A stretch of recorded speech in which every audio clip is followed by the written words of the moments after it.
모든 성도님들을 한 주간 동안에 지켜주시고 눈동자같이 아껴주시며 물들 가운데서도 안정케 하시고 복되고 큰 주일을 맞아요 예배당에 와 하나님을 찬양하고 경배하게 하시니 감사합니다.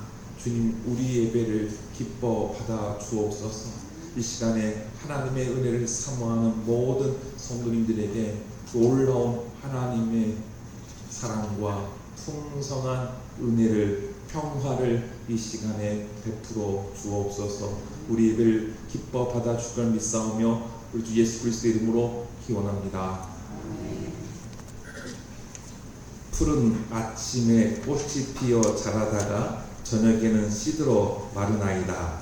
우리의 연수가 70이요 강건하며 80이라도 그 연수의 자랑은 수고와 슬픔뿐이요 신속히 가니 우리가 말하나이다. 우리에게 우리 날 계수함을 가르치사 지혜로운 마음을 얻게 하소서. 아침에 주의 인자하시니 우리를 만족하게 하사 우리를 일생 동안 즐겁고 기쁘게 하소서. 주 우리 하나님의 은총을 우리에게 내리게 하사 우리의 주님 하나님을 우리에게 경고하게 하소서. 우리의 주님 하나님을 경고하게 하소서. 아멘. 사도신경으로 우리의 신앙을 고백합니다.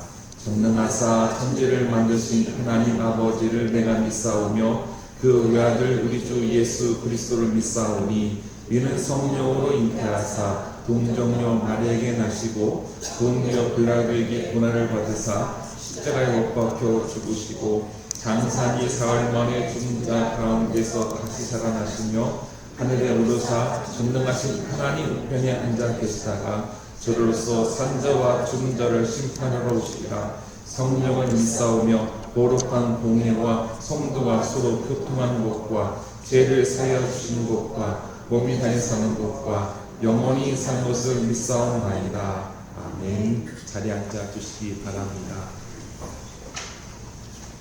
우리 시간 한 주간 있었던 일을 기억하고 우리 하나님의 자녀답게 살겠다고 했지만 때로는 그러지 못한 일들이 있음을 주 앞에 고백하고 용서를 구하는 참여의 시간을 갖도록 하겠습니다. 침묵으로 기도합니다.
주님, 저희는 성령으로 충만하여지길 원한다고 늘 기도하면서도 실상 하나님의 영에 사로잡힌 자로 살지 못했습니다.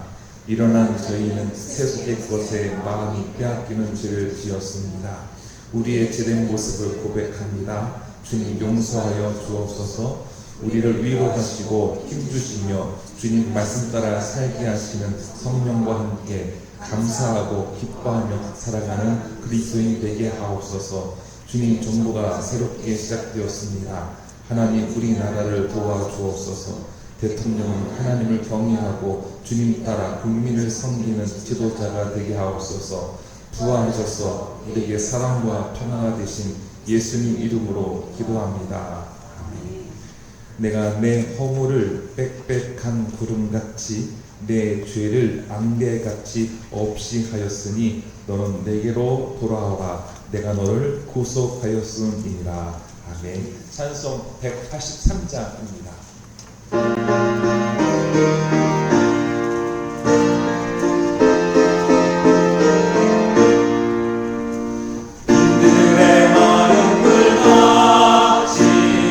시들은 나의 영혼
같이 기도하시겠습니다.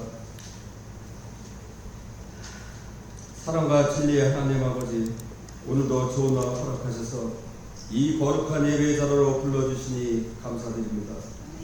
일주일 동안 열흘들과 역경 속에서도 흔들리며 살았지만 주님의 자비와 인도하심으로 오늘 이 아침 다시 하나님을 찾게 하심을 참으로 감사드립니다. 삼위일체 하나님, 우리의 삶 속이나 가정 안에나 교회 안에서도 세상을 향해서도 하나님의 저와 일치를 본받아 늘 한마음 한뜻으로 주님을 높이는 삶 되게 하시옵소서. 하나님 아버지, 이 땅을 긍휼히 여겨 주시옵소서. 지난 선거 이후 새로운 길을 모색하고 있는 이 나라가 사람의 계획과 이게 아니라 하나님의 공의와 자비를 따라가게 하시고 지도자들의 입술과 행동 결정 속에 하나님의 뜻이 스며들게 하옵소서. 우리가 신앙인으로서 세상 속에서 진리의 편에 설 수 있는 용기와 분별력을 갖게 하셔서 세상에 흔들릴지라도 말씀 위에 굳건히 서는 백성 되게 하옵소서. 하나님, 우리 교회를 기억하여 주시고 이 공동체가 하나님의 사랑을 닮아가게 하옵소서.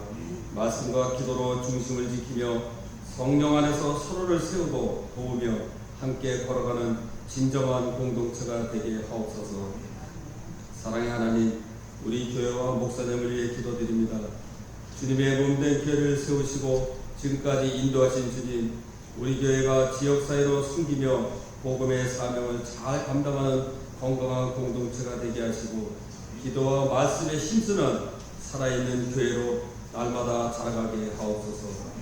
단위에 세우신 목사님께 지혜와 능력을 다해 주시고 하루하루 말씀을 준비하실 때마다 은혜로 채워주시고 육체의 강건함을 함께 허락하여 주옵소서. 목사님이 가정을 축복하여 주시고 자녀들의 길도 힘돋게 하셔서 모든 성도에게 본이 되는 복된 가정 되게 하옵소서. 주님, 이 자리에 함께한 성도 한 사람 한 사람 기억하여 주시고 육신의 병으로 고통받는 이에게는 치료의 손길을, 마음이 지친 이들에게는 위로와 세임을 허락하여 주시며 경제적으로 어려운 이들에게는 하나님의 도우심이 임하게 하옵소서. 또한 이 시간에도 여러 상황으로 인하 예배에 함께하지 못하는 성도들이 있습니다. 이들에게도 동일한 은혜를 부어주시옵소서. 이 시간 드려지는 예배가 형식적인 자리가 되지 않게 하시고 하나님의 영이 충만히 임재하시고 살아있는 예배가 되게 하소서. 성령의 역사하신 가운데 찬양과 말씀, 기도와 헌신이 모두 하나님께 향하게 하시고 예배를 통해 우리 각자의 심령이 새롭게 변화되며 한 주간을 이길 믿음의 능력을 얻게 하옵소서. 이 모든 말씀 우리를 사랑하시는 예수 그리스도의 이름으로 기도드립니다.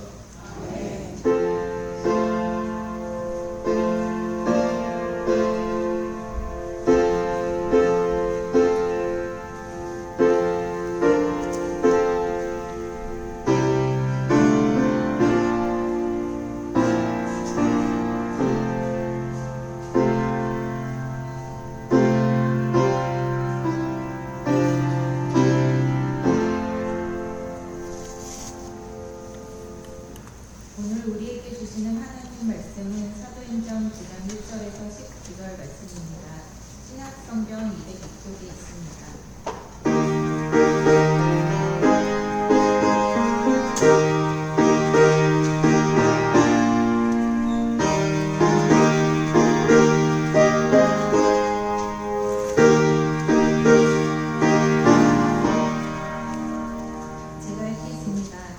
사울이 주의 제자들에 대하여 여전히 위협과 살기가 등등하여 대제사장에게 가서 다메섹 여러 회당에 가져갈 공문을 성하니 이는 만일 그 도를 따르는 사람을 만나면 남녀를 막론하고 결박하여 예루살렘으로 잡아오려 함이라. 사울이 길을 가다가 다메섹에 가까이 이르더니 호련히 하늘로부터 빛이 그를 둘러 비추는지라. 땅에 엎드러져 들음에 소리가 있어 이르시되 사울아 사울아 내가 어찌하여 나를 박해하느냐 하시거늘 대답하되 주여 누구시니까 이르시되 나는 내가 박해하는 예수라. 너는 일어나 시내로 들어가라. 내가 행할 것을 내게 이를 자가 있느니라 하시니 같이 가던 사람들은 소리만 듣고 아무도 보지 못하여 말을 못하고 서 있더라. 사울이 땅에서 일어나 눈은 떴으나 아무것도 보지 못하고 사람의 손에 끌려 다메섹으로 들어가서 사흘 동안 보지 못하고 먹지도 마시지도 아니하니라. 그때 다메섹에 아나니아라 하는 제자가 있더니 주께서 환상 중에 불러 이르시되 아나니아야 하시거늘 대답하되 주여 내가 여기 있나이다 하니 주께서 이르시되 일어나 집가라 하는 거리로 가서 유다의 집에서 5 사울이라 하는 사람을 찾으라. 그가 기도하는 중이니라.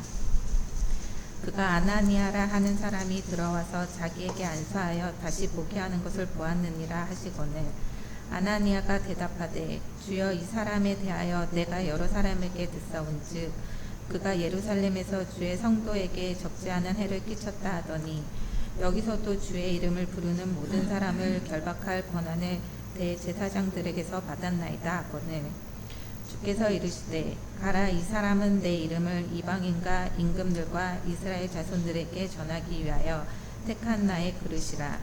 그가 내 이름을 위하여 얼마나 고난을 받아야 할 것을 내가 그에게 보이리라 하시니 아나니아가 떠나 그 집에 들어가서 그에게 안수하여 이르되 형제 사울아 주 곧 내가 오는 길에 나타나셨던 예수께서 나를 보내어 너로 다시 보게 하시고 성령으로 충만하게 하신다 하니 즉시 사울의 눈에서 비늘 같은 것이 벗어져 다시 보게 된지라. 일어나 세례를 받고 음식을 먹음에 강건하여지니라. 하나님의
예수 믿는 사람입니다 라고 고백하며 살아갈 때 때로는 힘들기도 하고 지치기도 하고 또 실망스럽기도 하겠지만 주일날 예배당에 와서 하나님 앞에 예배 드릴 때 성령께서 여러분들을 격려하시고 응원하시고 힘주시고 칭찬하시라 믿습니다. 주님의 평화가 여러분들에게 넘치기를 다시 한번 주의 이름으로 축원합니다. 우리에게 평화 인사 나누겠는데요. 하나님은 당신을 사랑하십니다. 하나님 당신 사랑하십니다.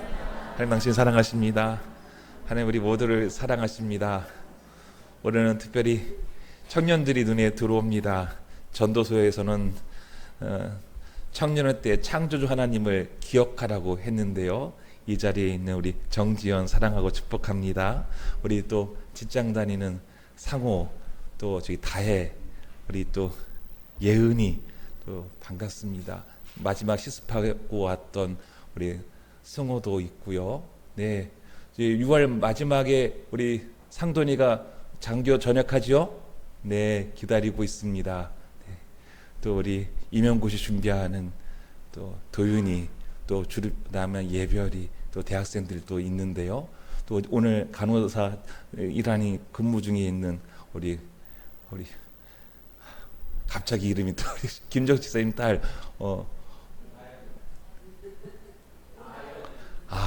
오나연, 죄송합니다. 갑자기 확 그냥 까맣게 됐어요. 우리 청년들 계속해서 교회 출석했으면 좋겠고요. 우리 이용선 선생님 딸 이정혜도 마찬가지고요. 간호사 근무하고 있습니다. 네. 서울대 심리학과 최인철 교수의 책 프레임이라는 책이 있는데요. 사람들은 누구나 자기 중심적인 프레임을 갖고 있다고 합니다. 자기만이 가지고 있는 틀, 선입견, 네.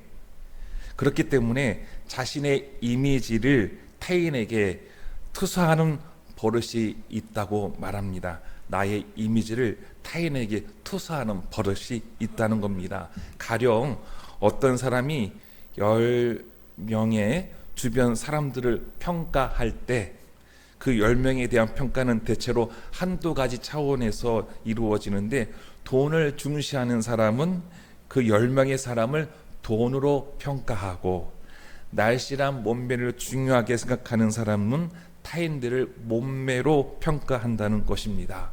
그래서 최인철 교수는 우리가 다른 사람들에 대해서 말하는 평가나 내용들이 다른 사람이 어떤 사람인지에 대해 정보를 준다기보다 우리 자신이 어떤 사람인지를 더 많이 드러낸다고 말합니다.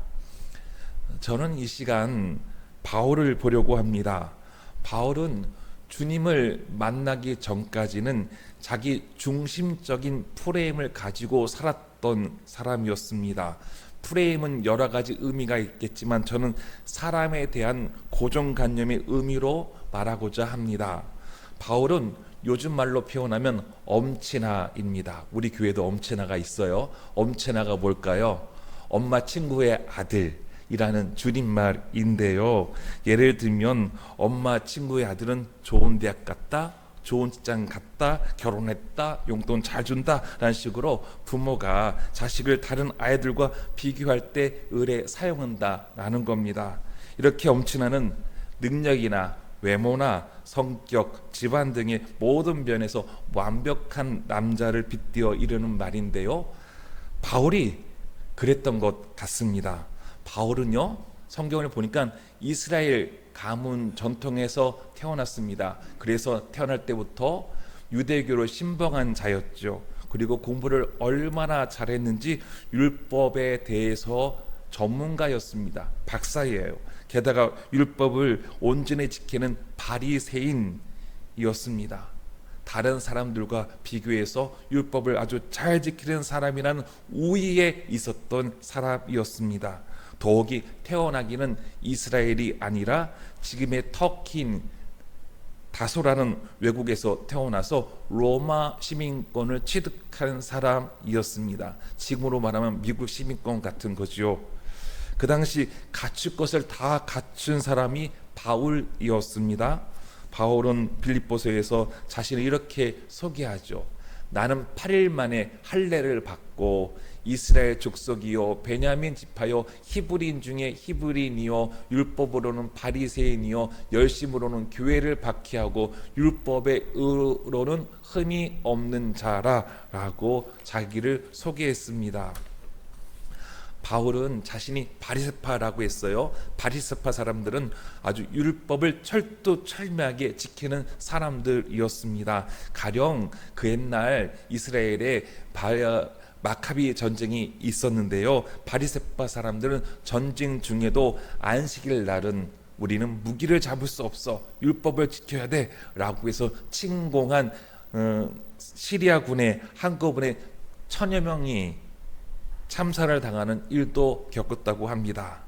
바리새파 사람들은 사제가 아닌 일반 평신도들로서 율법의 생활화를 목표로 삼고 지내는 사람들로서 당시 유대 사회의 주도적인 역할을, 사회를 이끄는 사람들이었습니다. 이 바리새는 구별한다라는 말인데요. 이들은 율법을 철두철미하게 지켜서 율법을 지키지 않는 사람들과는 구별하고, 자기는 율법을 지켰다고 나중에는 변질이 되어서 자기 의로움에 사로잡혀 살아가는 사람들이었습니다. 유대 교인이자 바리새파 사람이었던 바울은 율법으로 구원을 받는다고 여겼습니다. 그래서 율법을 지켜서 자기의 공로를 세우는 것을 매우 중요하게 여겼습니다. 공적을 쌓아야지 구원을 받는다라는 거예요. 그 연장선상에서 바울은 예수 그리스도를 믿는 사람들을 이단으로 규정하고 그들을 잡아서 옥살이 시키는 데에 주동자가 되었습니다. 심지어 스데반 집사가 예수 그리스도의 십자가 사건을 증언하는 자리에서 돌을 던져 죽이는 자리에 바울이 함께 있었죠. 바울은 이것을 의로 여겼습니다. 그래서 오늘 본문인 사도행전 9장 1절을 시작될 때 보니까 바울은 예수의 제자들에 대해서 살기가 등등했다라고 했어요. 예수 믿는 사람들 잡아 죽여야 돼 이러한 살기가 가득했다라는 것이죠. 그래서 다메섹에 가서 남자든 여자든 닥친 대로 끌고 오겠다, 예루살렘으로 잡아오겠다, 그런 마음으로 갔던 사람이었습니다. 이것이 바로 바울이 그리스도인을 바라보는 편견, 프레임이었던 것이죠. 그리고 자신의 비춰보아 그리스도인들은 신성 모독하는 자들이기에 죄인이었고 없애버려야 할 대상으로 보았습니다. 바울은 자기 의로 충만한 사람이었는데요. 이렇게 하는 것이 하나님을 제일 재미있는 것이다 라고 여긴 것이죠. 그러나 바리새인들이 가장 하나님을 잘 믿지 못하는 사람이라는 것을 우리는 알고 있습니다. 그들에게는 하나님의 사랑이 없기 때문이었던 거죠. 하나님의 사랑보다 다른 사람들을 바라보는 정죄하는 마음이 컸기 때문입니다. 대표적으로 안식일 날 예수님은 손 마른 사람을 고쳐주셨죠. 그랬더니 이 바리새파 사람들은 왜 안식일법을 어겨가면서 치료 행위를 하냐고 예수님께 대들었던 자들이 바리새인이었습니다. 율법은 당장 죽냐 사냐 위급한 사람만 치료하라고 안식일 날에 주었지 왜 이 법을 어겼냐라는 거예요. 그래서 예수님은 생명을 살리는 게 중요하냐 아니냐 이것을 그들에게 가르쳐 주셨죠. 전통 유대교인이자 바리새파 사람이었던 자기 의로 충만했던 바울은 다메섹에 예수 믿는 사람들을 잡아들이러 가는 길에 그만 전혀 생각하지 못했던, 상상할 수조차도 없었던 일을 경험하게 되었습니다. 그것은 자신이 핍박했던 예수 그리스도를 만난 사건이었습니다. 예루살렘에서 저 다메섹이라는 곳, 다른 나라까지도 가서 예수 믿는 사람을 잡아들이려고 하는 그 의가 가득했던 바울이었습니다. 예수님이 이런 말씀을 하셔요. 사울아 사울아 내가 어찌하여 나를 박해하느냐. 하늘의 음성이 들립니다. 바울이 네 주여 누구시니까? 나는 내가 박해하는 예수라 라고 말씀하시죠. 여러분 주보의 맨 앞면에 실려있는 카라바조의 작품을 통해서 그 장면을 여러분 상상할 수 있을 것 같습니다. 이때 바울은 주님을 뵙는 은혜를 누렸음과 동시에 무섭고 두려운 생각이 들었을 것 같습니다. 난 이제 죽었구나. 나 예수 믿는 사람 죽이는데, 잡아들이는데, 내 그런 일을 하는 사람인데, 이런 생각도 했을 법합니다. 하지만 주님은 바울을 심판하거나 혼내시거나 그러지 아니하셨죠. 인자하시고 노하기를 더디하시는 하나님의 아들로 예수님은 바울에게 긍휼의 은혜를 내려주셨죠. 바울을 살려주십니다. 바울에게 심판이 아니라 새로운 존재로 거듭나는 은혜를 주신 것이지요. 주님께서 바울과 같은 일을 위해 십자가를 지었다는 것을 깨닫게 하셨습니다. 인간적으로 전혀 사랑할 수 없어 보이는 바울인데 부활하신 주님은 바울을 사랑하셨습니다. 바울은 주님을 뵙는 놀라운 광경에서 주님을 만났다는 흔적 하나가 남게 되었습니다. 바로 눈을 떴는데 아무것도 볼 수 없게 된 것이죠. 그럼 바울은 사람들의 손에 이끌려서 다메섹에 들어가게 되었죠. 사흘 동안 아무것도 보지 못하고 먹지도 않았습니다. 바울은 기도하는 중 아나니아라는 자가 찾아와서 자기에게 손을 얹을 때 회복되리라는 환상을 보았습니다. 하나님 앞에 기도하는 가운데 그런 환상을 보았죠. 예수님은 아나니아에게 말합니다. 야, 너 바울에게 찾아가서 안수해. 아니 그 사람은 우리 예수 믿는 사람들 잡아들이고 핍박하는 사람인데 어떻게 저에게 그런 일을 시킵니까? 그러나 아나니아가 제자죠. 가서 해 라고 말씀합니다. 그래서 아나니아가 이 말씀에 순종하여서 바울에게 찾아가서 손에 안수하고 형제 사울아, 다메섹에서 만났던 부활의 주님이 너를 다시 보게 하고 너를 성령으로 충만하게 하신다 라고 말씀합니다. 이에 즉시 바울에게 비닐 같았던 눈에 있었던 것이 떨어져 나가서 시력이 회복되었고 또 그다음에 음식을 먹고 강건해졌다라고 말씀합니다. 바울은 여기에서 아나니아를 통해 주님께서 자신을 만나주신 이유 그리고 자신을 불러주신 뜻을 알게 되지요.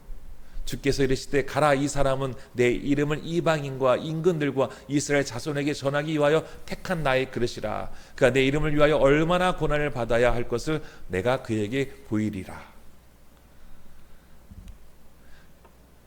오늘 본문에서 볼 때요, 바울이 예수님을 만나고 나서 시력이 잃었어요. 그러다가 기도받고 다시 시력이 회복되었습니다. 저는 이 장면을 통해 볼 수 있는 것은 자기 의로 충만했던 바울은 실은 하나님을 가장 잘 믿는다고 자부했지만 실상 영적으로는 시력이 상실된 채 살아왔던 사람이었다라는 것이죠. 이는 하나님을 온전히 잘 믿지 못했다라는 겁니다. 그러나 부활의 주님을 뵙고 나니 잃어버렸던 영적인 눈이 회복되었다, 영안이 띄어지게 되었다라는 것입니다. 다메섹 사건을 통해 바울은 새로운 존재, 새 사람이 되었습니다. 성령을 받아 성령으로 충만한 사람이라는 것이죠. 이제는 개인의 명예와 의를 위하여 자기 잘난 맛으로 살아가는 것이 아니라 이제 잘못된 신앙관으로 다른 사람을 정죄하고 폭력하고 심지어 죽이는 자리에 동참하는 자가 아니라 예수 그리스도 안에 예수 그리스도와 함께 생명 살리는 일을 하는 사람이 되었다는 겁니다. 부활의 주님을 만난 바울은 예전에 바울의 모습을 벗어버리고 그리스도인으로 새 옷을 입었습니다. 율법의 굴레에서 벗어나 자유와 해방을 그리스도 안에서 누리게 된 사람인 것이죠. 율법에 가려져 있던 하나님을 이제 예수님을 통해서 온전히 바라볼 수 있게 되었습니다. 이제 바울 안에는 변함없는 하나님의 사랑, 예수 그리스도의 십자가의 은혜, 성령님의 감동 감화가 임하는 것을 삼위일체 하나님을 누린 것이죠. 바울은 이제 주님의 사랑을 받은 자로서 사랑받는 자답게 사랑을 위해 헌신하는 사람으로 거듭났습니다. 우리는 다메섹 도상에서 부활의 주님을 만난 바울을 보면서 많은 것을 배우고 생각하게 됩니다. 그 중에 하나가요, 잘못된 프레임에 갇혔던 바울이 부활의 주님을 만나서 온전히 하나님을 믿게 되었다라는 것입니다. 전혀 바뀔 것 같지 않았던 바울, 기고만장했던 바울, 자기 잘난 맛에 살았던 바울, 온유하지 못하고 겸손하지 못했던 바울, 이런 바울이 달라졌습니다. 예수님을 만나 바울의 교만했던 것이 잘못된 관점이 편견이 깨지고 말았습니다. 영안의 시력이 잃어버렸던 사람이 이제 예수님을 통해서 영안이 회복되었습니다. 하나님 나라를 바라보게 된 거죠. 이제 죄와 사망의 법에서 해방되는 은혜를 누리게 된 것입니다. 그리고 무엇보다도 사랑이 식었던 바울, 차가웠던 바울이 뜨거운 사랑을 하는 사람으로 변했습니다. 그 안에 하나님의 사랑이 자리하게 되었다는 것이죠. 우린 이런 바울을 보면서 나 자신에 대해서 적용해 볼 수 있어야 하겠습니다. 나에게도 이 바울과 같은 편견, 확증, 편향이 있는가? 나도 바울과 같은 이런 프레임으로 살아왔는가? 그런 것이죠. 그래서 내가 보편적이고 이성적이고 교황적인 부분에서 동떨어져 혹여 극단적인 삶을 살고 있지는 않는가? 그런 모습이 보여지지는 않는가? 한국 교회가 안타깝게도 자기만 옳다는 주장 가운데 큰 실수를 하는 부분들이 있습니다. 자기 오만과 편견과 혐오와 차별 한가운데에서 세상을 바라보는 한국 교회의 모습이 보여집니다. 참과 거짓에 대해 바르게 이야기하지 않는 모습도 보입니다. 왜곡된 모습으로 마치 바리새인과 같은 자기 의에 사로잡혀 가는 모습이 보이지요. 얼마 전에 저희 교회에 와서 우리 마을에 의료 선교했던 교회, 큰 교회죠. 장로님과 함께 이야기를 나누었는데 안타까운 이야기들을 토로하시는 것을 들었습니다. 한국 교회가 정말로 옳고 그름을 분별하지 못하는 것, 강단에서 선포되지 못하는 게 너무나 목사님 안타깝습니다 라는 것을 이야기하시더라고요. 일찍이 우리 한국기독교 장로회는 1953년 6월 10일 제38회 호원총회 선언서를 발표했습니다. 4가지 중에 한 가지인데요. 우리는 온갖 형태의 바리새주의를 배격하고 오직 살아계신 그리스도를 믿음으로 구원 얻는 복음의 자유를 확보한다라고 천명했습니다. 그렇죠. 우리는 바리새주의를 배격해야 합니다. 우리 안에 떨쳐버려야 하는 것이죠. 바리새주의는 영적인 시력이 상실되어 하나님 나라를 살지 못하게 합니다. 바울처럼 우리에게 찾아오시고 우리를 부르시는 예수님을 맞아들여 우리가 영적인 눈이 뜨여져야 한다는 것이죠. 바울처럼 우리에게도 성령이 임해야 합니다. 우리에게 내려오셔야 한다는 것이죠. 그래야만 권능을 받고 하나님 아버지의 마음을 품어서 살아가는 그리스도인이 됩니다. 오직 위에서만 부어주시는 폭발적인 강력한 사랑의 힘, 그 권능을 우리가 받아야지만 이 험한 세상에서 그리스도인답게 살아갈 수 있고 부르심 받은 하나님의 자녀로서 주어진 사명을 감당할 수 있게 됩니다. 그러므로 우리는 바울처럼 성령 충만한 사람이 되기를 간절히 사모하는 신앙인이어야 합니다. 자기 의로 충만한 것이 아니라 성령으로 충만한 사람이 되기를 원합니다. 늘 기도할 수 있는 신앙인이어야 하는 것이죠. 하나님의 사랑이 없는 바리새인이 아니라 하나님의 사랑이 풍성한 성령 충만한 그리스도인이 되어야 합니다. 바울이 성령으로 충만하게 되었다는 것은요, 이제는 성령의 인도하심에 따라, 성령의 조명하심에 따라 행동하는 사람이 되었다는 것이 아니겠습니까? 십자가에서 죽으시고 3일 만에 부활하신 예수 그리스도가 나의 주님이라고 믿고 고백하는 것이죠. 하나님의 사랑은 나 같은 죄인을 십자가로 용서해 주시고 살리시는 분이심을 깨닫는 것, 이것이 바로 성령에 충만하게 되는 것 아닙니까? 성령을 통해서 주님 보시기에 나 같은 사람도 보배롭고 존귀하고 사랑스럽다고 말씀해 주시는구나, 내가 얼마나 귀한 존재를 깨닫게 하시는 기쁨을 누리게 하시는 것, 이걸 우리가 깨닫고 하나님 감사합니다 찬양할 수 있는 사람, 힘들어도 괴로워도 아파도 배고파도 주님 뜻에 순종하면서 살아가게 되는 것, 이것이 성령으로 충만한 사람입니다. 바울은 빌립보에서 옷을 찢기고 매질을 당하고 옥에 갇히는 안타까운 일을 경험하게 되었습니다. 옷이 찢겼다? 수치당하는 것 아니겠습니까? 매질을 당했다? 인간의 존엄이 무너집니다. 죽음의 위협을 느낍니다. 옥에 갇혔다? 위축될 수밖에 없어요. 불안해질 수밖에 없습니다. 그러나 바울은 성령의 충만함으로 위로를 받고 견뎌낼 수 있는 힘을 받았습니다. 그래서 오히려 옥에서 한편 기도하고 찬송하는 바울과 실라였죠. 옥문이 열립니다. 상상할 수 없는 일이 일어났습니다. 그때 죄수들이 도망치는 것을 보고 간수가 나 이제 사람 관리 못했구나, 나 이제 죽겠구나, 그래서 자결하려고 할 때 바울이 자결하지 말라고, 생명을 죽게 해서는 안 되기 때문에 생명을 사랑하는 바울로서 절대로 자결하지 말아라고, 우린 이 자리에 그대로 있겠다라고 했던 바울이지 않습니까? 그 간수에게 복음을 전하고 간수가 자기의 집으로 모셔서 바울이 이 말을 합니다. 우리가 너무나 잘 알고 있는 말이죠. 함께 읽겠습니다. 주 예수를 믿으라. 그리하면 너와 내 집이 구원을 받으리라. 아멘. 사랑이 없었던 바울, 한 영혼 한 영혼을 너무너무나 사랑합니다. 그에게 사랑이 강력한 마음이 생긴 거죠. 바울이 간수의 강국한 부탁에 이끌려 그 집에 가서 예수 그리스도를 믿으십시오, 그러면 온 가족이 구원받습니다 선포했던 바울입니다. 바울은 주님께서 예고하신 대로 성령으로 충만한 삶을 살았습니다. 하나님의 강력한 사랑의 힘을 받고 예수 그리스도의 복음 기쁜 소식을 전했습니다.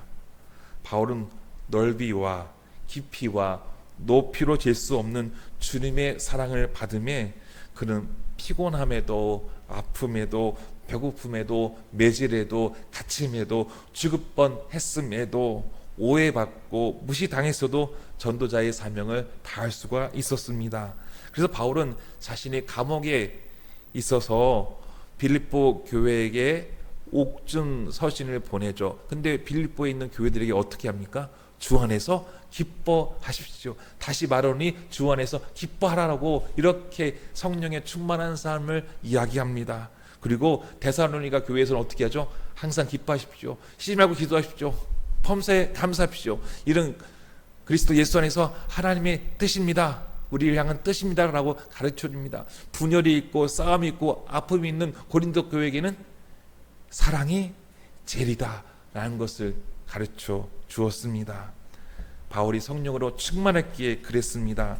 하나님의 사랑에 사로잡혔기 때문에, 그 마음에 불이 지펴져 있었기 때문에 하나님의 폭발적인 사랑으로 사람들을 만나고 치유하고 복음을 전하고 예수 그리스도로 인하여 생명 살리는 거룩한 일을 하게 되었습니다. 마무리하겠습니다. 우리는 예수 그리스도를 만나야 새로운 존재로 거듭난 삶을 살아갈 수 있습니다. 바뀌지 않을 것 같은 사람도 성령의 충만함을 받으면 변화가 됩니다. 부활의 주님을 만나 성령 충만함을 받았던 바울이 그 대표적으로 우리들에게 그렇게 보여주고 있습니다.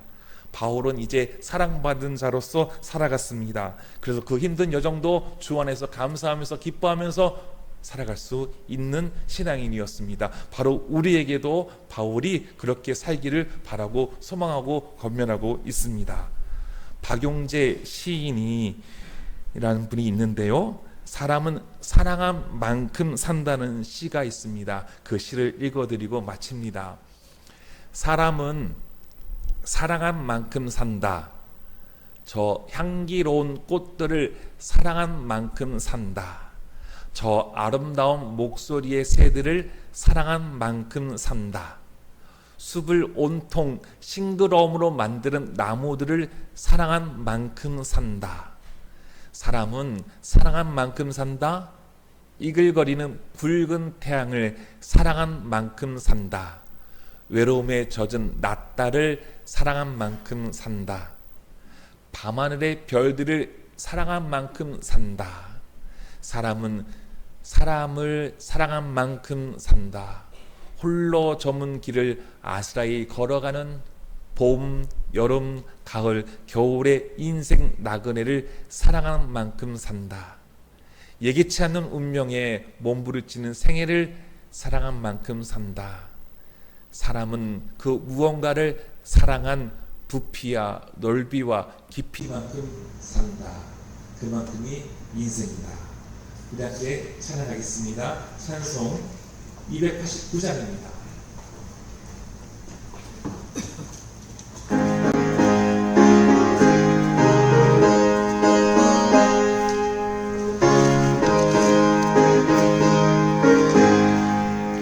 주 예수 내 맘에 그거와 계시는 변하여 세상 내 몸 내가 늘 바라던 참빛을 찾은 곳 주 예수 내 맘에 오신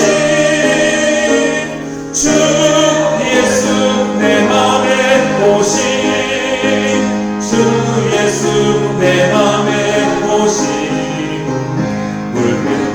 내 맘에 기쁨이 넘치는 주 예수 내 맘에 오신 주 예수 내 맘에 그와 계시는 모든 내 핵심을 믿고 너희 걸고 나가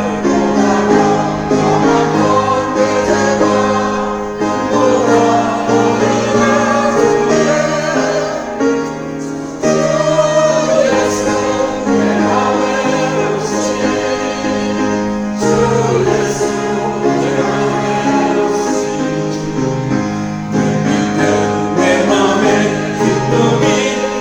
돌아오리라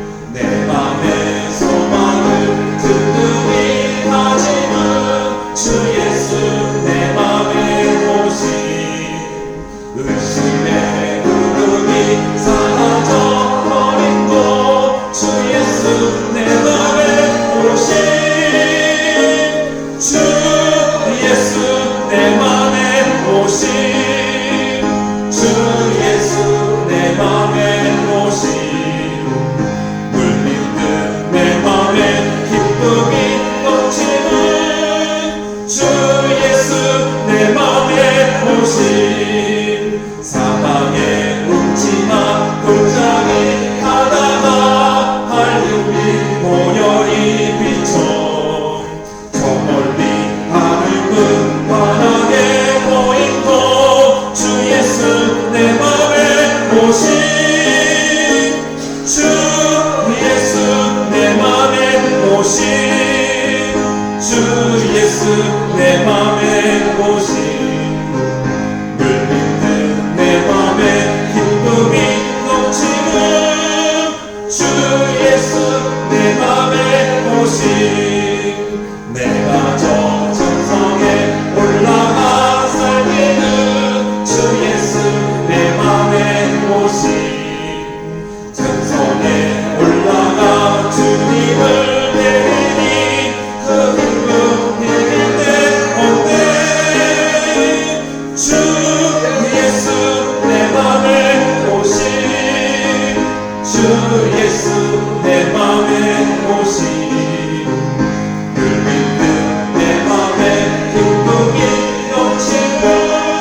저희에게도 성령을 부어주셔서 성령이 임하게 하셔서 예수 그리스도가 나의 구주가 되심을 믿게 하시고 주님 가운데 사는 것이 기쁨이요 감사요 행복으로 고백하게 하시니 감사합니다.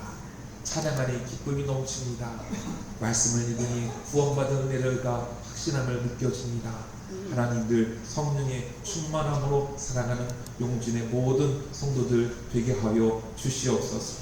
사랑하는 주님 앞에 믿음으로 예물을 올려드립니다. 하나님 감사합니다.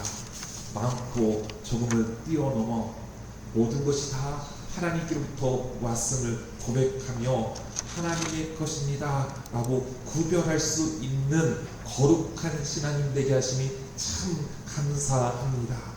하나님, 이 물질이 때로는 기쁨이지만 때로는 우리에게 슬픔이며 아픔이 될 수도 있는데 주님, 이것을 뛰어넘을 수 있는 아버지 하나님 저희들에게 영화를 허락하여 주시니 하나님 참으로 감사합니다. 물질의 종으로 살아가는 용진의 성도님들이 아니라 물질을 종처럼 부릴 줄 아는 하나님께서 맡겨주신 물질을 선용하는 하나님 믿고 맡기시는 거룩한 용진교회와 성도님들 되게 하여 주시옵소서. 주님, 이 무더운 날씨 가운데에서도 각자 처소에서 직장에서 일터에서 특별히 밭에서 땀을 흘려 일하는 용진의 성도님들을 기억하여 주셔서 주님, 더워서 피곤하기도 하고 지치기도 합니다. 그러나 여호와 하나님을 앙망함으로 말미암아 독수리가 낙엽 오르듯이 뛰어가도 걸어가도 피곤치 않고 넘어지지 않고 지켜주시는 하나님의 은혜를 베풀어 주시옵소서. 열심히 일한 만큼 귀한 결실도 누릴 수 있는 복을 허락해 주실 걸 믿사오며 우리 주 예수 그리스도 이름으로 기도합니다.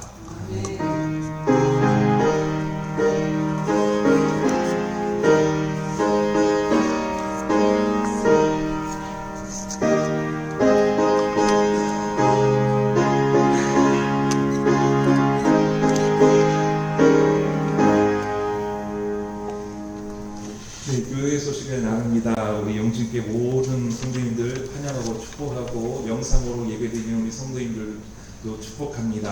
아까 우리 청년들 인사하다가 제가 앞에 있으면 좀 깜깜해져요. 보니까 저 뒤에 우리 승돈이 왜 우리 영상으로 섬겨서 참 기쁘고요. 직장에 하고 있는 우리 수연이도 우리 교회에 올 수 있기를 원하고요. 우리 또 하은이가 또 이제 또 일본 갈 준비하냐고 오던 것 같습니다.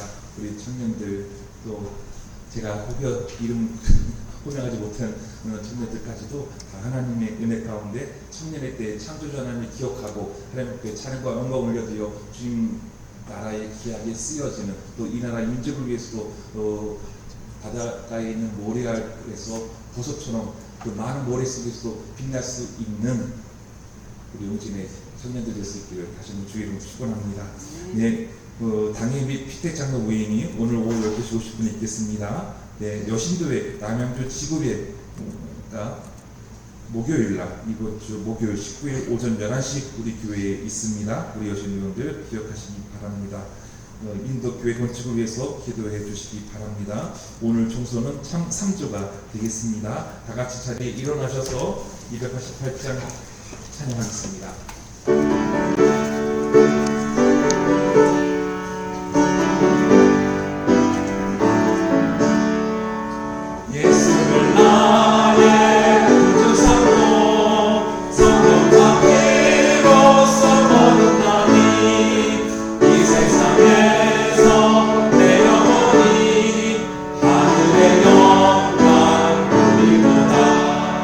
이것이 나의 간증이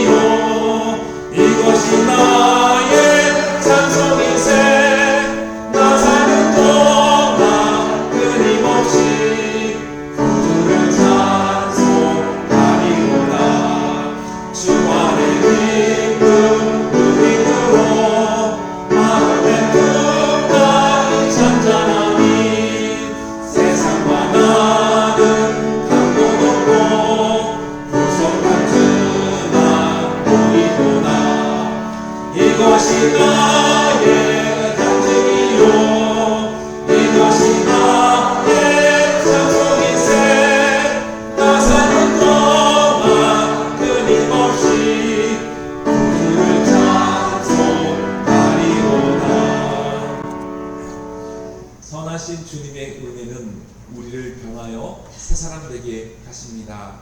우리는 자기 의가 충만했던 바울이 성령으로 충만해진 것을 보았습니다. 여러분도 하나님의 영에 사로잡혀 살아가는 복된 그리스도인 되십시오.